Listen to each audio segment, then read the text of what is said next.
everyone, welcome back to my channel. My name is Kim and today I'm bringing you my weekly wrap-up of everything that I've read, I still need to read, and what I plan on reading next for this upcoming week. So if this interests you, keep on watching. Alright, so this is kind of a very slow week, but I found an app through another YouTuber that I watch.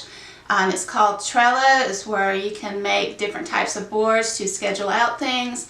And since I have been breaking my books down, this past week has been a lot better. So next week's reading wrap-up week is going to be awesome. So I'm getting in the swing of things here right before school gets back, so I'll have to tailor back then of how many books that I'm reading per week. But because I just won't have an all-day reading day type of weeks anymore once work starts back up. But anyway, enough of all of that. Let's get into the one book that I managed to actually finish this week before I implemented this app of scheduling out how many chapters or how many pages, depending on if the book has chapters or not, and all of that good stuff. If you would be interested in knowing more about Trello, leave me some comments down below and I can do a video on that. Alright, so the one book, like I said, so this is the book or books that I have actually completed this past week. And that would be Stephen King's The Dark Tower 1, which is The Gunslinger. I've already put up a mini review on Instagram as well as on Goodreads. I gave it a 1 star. This book just absolutely makes no sense whatsoever. It got better towards the middle and the end, but overall it's kind of a meh, really meh. And everyone that I've talked to about it, they kind of have the same feelings about it. It was just so random, nothing, like I said, flowed. There wasn't a really anything, I mean, it's pushing it forward, but it's not. It's very hard to explain this book. But anyways, like I said, a 1 star just because it made no sense and didn't have a good sense of flow to it. Let me know if you've read The Dark Tower and what your thoughts are on that book.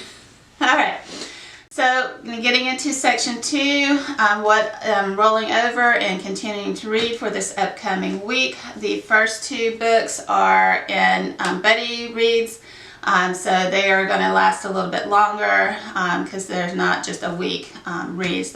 Some of them are 3 weeks or reading at your own pace style of books. Alright, so let's do this one. This is my first buddy read. This is the second book of An Ember in the Ashes, which I have back here. This is the second book, A Torch Against the Night. My goal last week, if you have not watched that video, I can link it up above as well as down in the description. This is the second book in the series. It literally starts off exactly where it left off in book 1. My goal for this book was to get halfway through it, and I did make that goal. Next week I will have this book completed. If everything goes as my plan set up for it, it should be done by next Friday. That is my goal. So finishing that book out. My second buddy read, this is the first book in the Truth Witch series, or Witchland novels, I think is what it's called, Witchland. I think it may be a trilogy, it may be more than that, but right now I know of 3 books that are out. This is by Susan Dennard, or Dennard, yeah, you guys know about me and names. This book is a 3-week read. I read the first 13 chapters this past week, and then I'll continue reading and getting my next 13 chapters in this upcoming week, and then I'll finish it out in the 3rd week.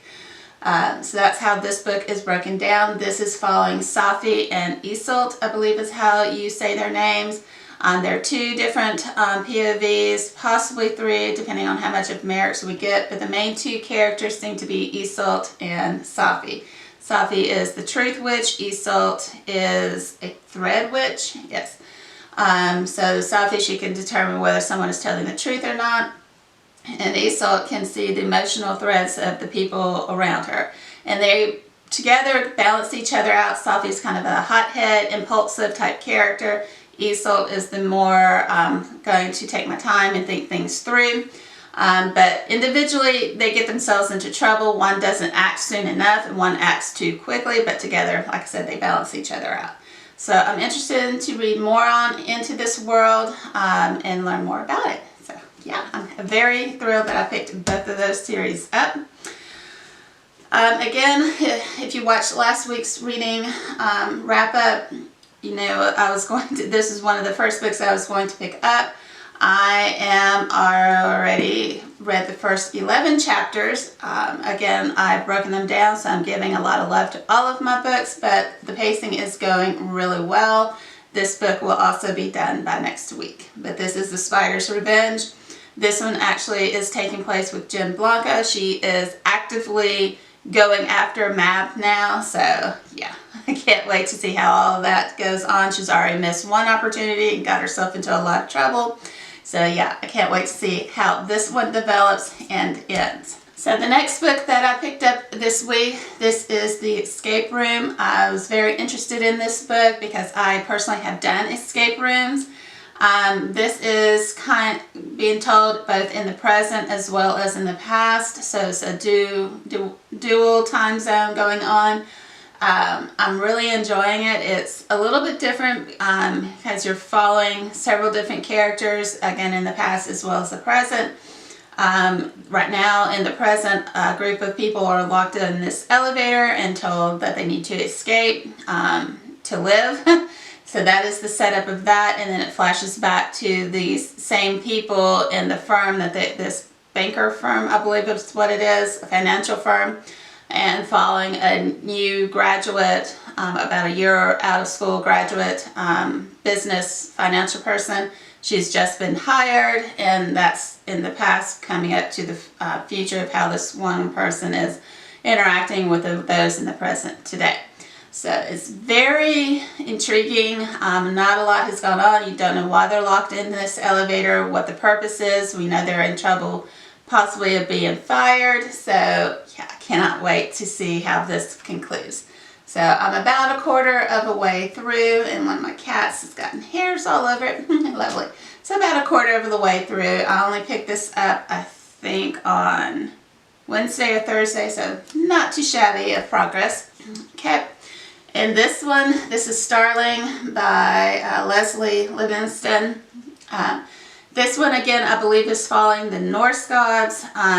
Got Fenris is going on. Got centaurs have made an appearance. So some type of mythology been woven into this. Again, about a quarter of the way. This is, again, set in type of an academic school setting. So they're still kids, probably 18, 19, I think is their ages, in the teens, later teens. She is, what is her name? I knew Fenris, but what is Mason? She's got a voice name. So that's why it took me a minute. Yeah, so Mason, she is in a fencing club. She's trying out for the championship that they have, possibly going into further with that. She's very proficient with using the fencing swords and things of that nature. They've had a lot of things go on. A horrific storm came through and things were unleashed on them. So that is kind of where I'm at with that story. So a lot has happened, but I don't want to spoil it for you guys too much. But I am enjoying that read. Alright, this is The White Road by Sarah Lotz. It started off following a character, Simon, who went cave exploring with this anonymous person he met online named Ed. A lot of things happened while down in the cave. And now all of a sudden we are following Juliet and Walter in their climbing of Mount Everest.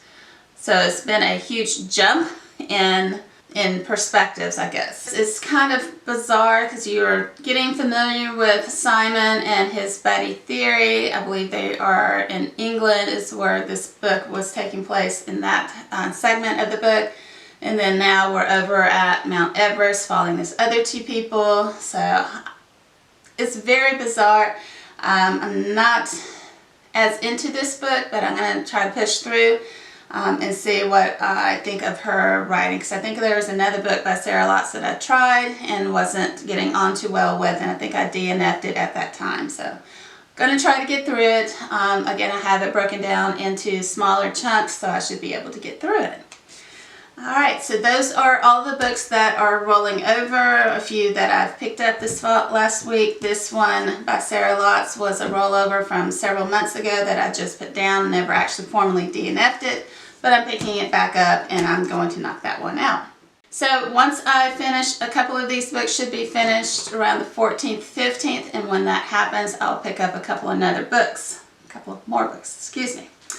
Alright, the first book that will be picked up Monday before these actually are completed, this is my third buddy group read. This is Realm Breaker by Victoria Aveyard. I had gotten it because I was intrigued. Again, the cover is gorgeous. And then the synopsis sounded intriguing enough, so I wanted to pick it up. Then I put it out on Discord to find a buddy and asked if there's anyone interested in reading this with me. A couple of people said yes, that they wanted to, so this will be starting Monday on the 12th. If any of you guys would like to join us, you're welcome. I will leave the Discord group down below so you can join it if you are interested in reading it. Okay, so cannot wait to dive into that and see what takes place in this new series by Victoria Aveyard. Alright, so again, that is one that I will start regardless of the ones that I've already got going, because that is a buddy group read. But the one, when I finish one of these others prior to the Realm Breaker, I will pick up.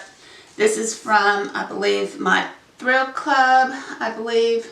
This is Supernatural Short Stories.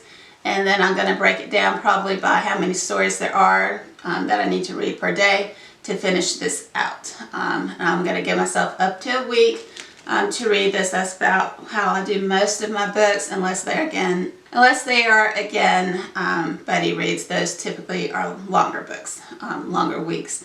And this just says edited by Josh Perry.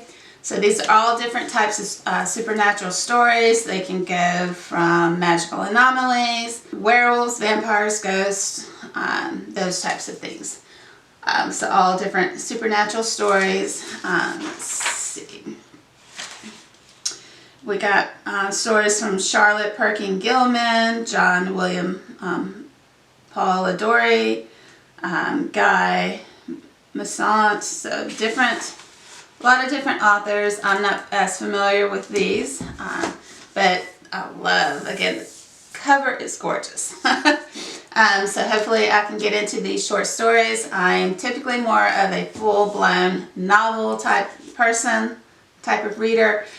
So I've just gotten several different short story books. I haven't really delved into them enough.